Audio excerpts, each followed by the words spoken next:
My channel Pooja commerce classes. कैसे हैं आप सभी? आई होप आप सभी अच्छे होंगे।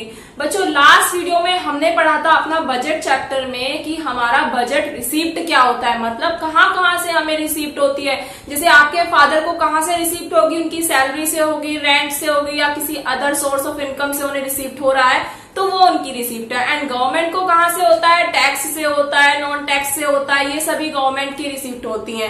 तो अब बात करते हैं हम एक्सपेंडिचर की। रिसीप्ट तो हो गया, अब खर्चा कहाँ करेंगे, मतलब एक्सपेंडिचर कहाँ होगा। अब आपके पापा कहाँ खर्च करते हैं? आपका बिल पे कर रहे हैं, आपकी फीस पे कर रहे हैं, आपके कुछ एक्स्ट्रा खर्चे हो रहे हैं उसको पे कर रहे हैं। तो ये सभी उन्होंने खर्चा लगाया अपना कि आने वाले टाइम में उनका ये खर्चा होगा। मतलब मान लीजिए आपके नेक्स्ट मंथ में उन्होंने एस्टिमेट करा कि 60,000 का खर्चा आएगा, बट सिचुएशन क्या हो जा गई आपकी कि मतलब मान लीजिए खर्चा ज्यादा आ गया, कुछ उन्होंने ऐड नहीं करा था बट वो भी हो गया। मान लीजिए आपके फोन में कुछ खराब हो गया, आपके लैपटॉप में कुछ खराब हो गया, तो उसका एक्स्ट्रा खर्चा आ गया। तो वो क्या हुआ, इसलिए हम कहते हैं कि जो हमारा एक्सपेंडिचर होता है ये हमारा एस्टिमेट होता है, एक्चुअल नहीं होता है। हम जो प्लान कर रहे हैं सेम जरूरी नहीं है कि वो ही खर्चा होगा, एक्स्ट्रा भी हो सकता है और कम भी हो सकता है। तो हम बोलते हैं जो भी गवर्नमेंट एक्सपेंडिचर होते हैं वो भी सेम यही होता है। होता क्या है कि गवर्नमेंट एस्टिमेट करके चलती है अपने खर्चों को, जो भी वो फिस्कल ईयर में करेगी, मतलब आने वाले ईयर में जो भी खर्चा वो करने वाली है उसको एस्टिमेट करके चलती है। अब होता क्या है, कभी कभी सिचुएशन खराब हो जाती है तो खर्चा ज्यादा हो जाता है, और कभी कभी सिचुएशन ठीक रहती है तो खर्चा कम भी हो जाता है। तो आई होप आपको समझ में आया होगा। आते हैं डेफिनेशन की तरफ। आइए बच्चों डेफिनेशन देखते हैं बजट एक्सपेंडिचर की क्या होती है। बजट एक्सपेंडिचर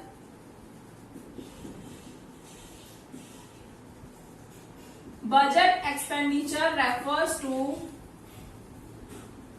estimated expenditure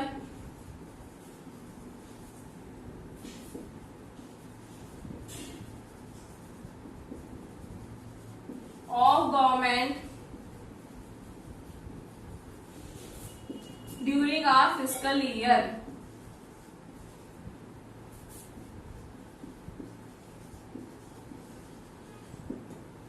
देखिए बच्चों क्या बोला है इसमें, बजट एक्सपेंडिचर जो हमारा होता है वो हमारी एस्टिमेटेड, मतलब एस्टिमेट करके चल रहे हैं, पहले से अनुमान लगा रहे हैं, कोई फिक्स नहीं है कि इतना सोचा है तो इतना ही खर्चा होगा, नहीं।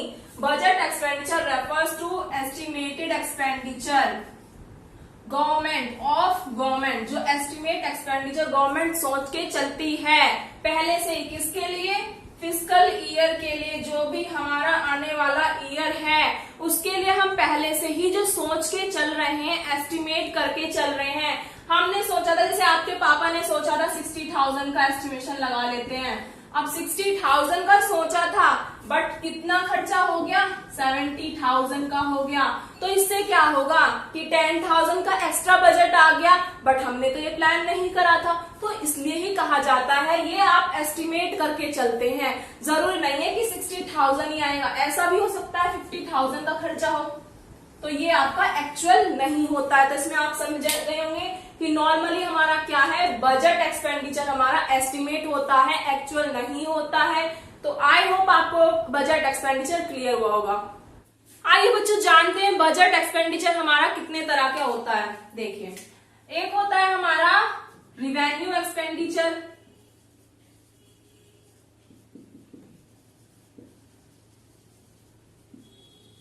एंड एक होता है हमारा capital expenditure.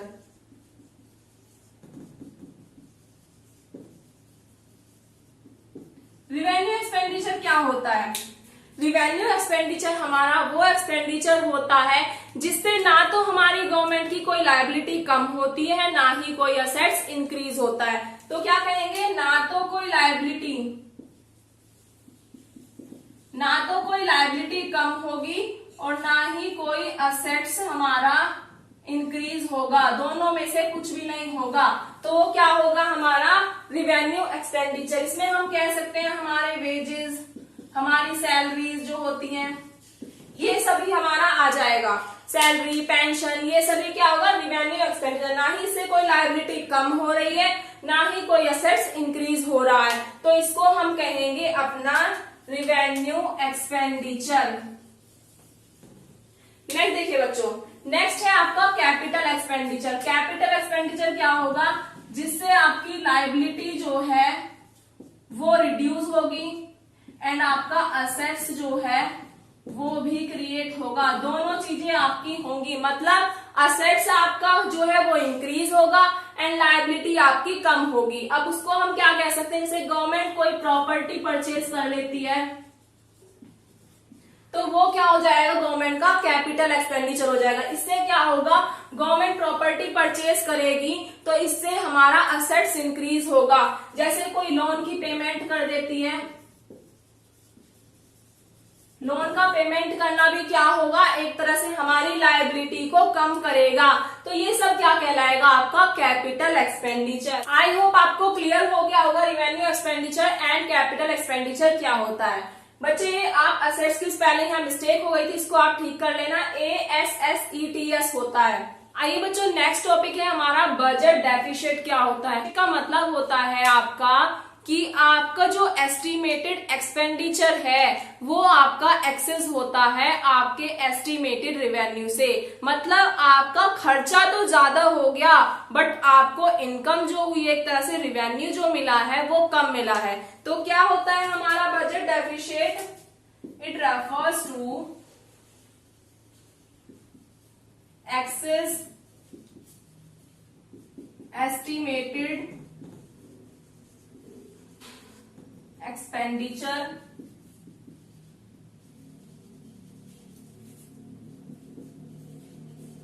over the estimated receipt।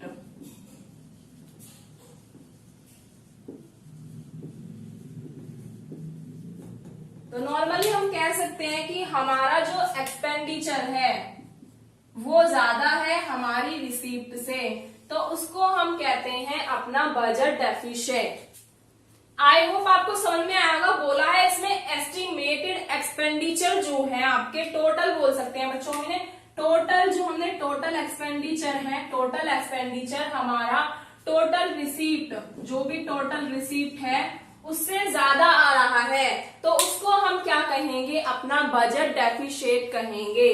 तो हम कह सकते हैं यहाँ पे टोटल एक्सपेंडिचर हमारा टोटल रिसीप्ट से ज्यादा है तो क्या होगा, बजट डेफिसिट होगा। मतलब आपके पापा ने 60,000 सोचा था और इनकम भी आनी थी बट खर्चा तो 70,000 हो गया, एक्सपेंडिचर 70,000 हो गया और रिसीप्ट सिर्फ आपको 60,000 मिली है। तो यही होता है डेफिसिट। जब आपका बजट मैच नहीं कर पाता है तो इसे हम बोलते हैं बजट डेफिसिट। अब देखते हैं कुछ कितने तरह के हमारे डेफिसिट होते हैं। सबसे पहले देखते हैं रिवेन्यू डेफिसिट क्या होता है। रिवेन्यू डेफिसिट होता है जब हमारे रिवेन्यू एक्सपेंडिचर, मतलब हमारे जो रिवेन्यू एक्सपेंडिचर है वो हमारी रिवेन्यू रिसीप्ट से ग्रेटर हो जाते हैं। मतलब मान लीजिए आपके जो रिवेन्यू एक्सपेंडिचर है वो 120 है एंड रिवेन्यू रिसीप्ट आपको सिर्फ 100 हो रही है, तो ये क्या कहलाएगा, आपका रिवेन्यू डेफिसिट। नेक्स्ट आता है बच्चों फिस्कल डेफिसिट क्या होता है। फिस्कल डेफिसिट होता है जब आपके टोटल एक्सपेंडिचर आपकी टोटल रिसीप्ट से ग्रेटर होते हैं। तो एक्सपेंडिचर में आपके वो कैपिटल भी आ जाएंगे, कैपिटल एक्सपेंडिचर और रिवेन्यू एक्सपेंडिचर, एंड आपका टोटल रिसीप्ट में आपकी कैपिटल रिसीप्ट भी आ जाएगी और आपकी रिवेन्यू रिसीप्ट भी आ जाएगी। जब ये आपके ज्यादा होंगे तो क्या होगा, हमारा फिस्कल डेफिसिट होगा। नेक्स्ट आता है बच्चों आपका प्राइमरी डेफिसिट। प्राइमरी डेफिसिट क्या होता है, जो आपका करंट ईयर का फिस्कल डेफिसिट है, मतलब आपका फिस्कल डेफिसिट उससे जो भी आपने इंटरेस्ट पे कर रहे हैं अपनी बोरोइंग पे उसको माइनस कर दो।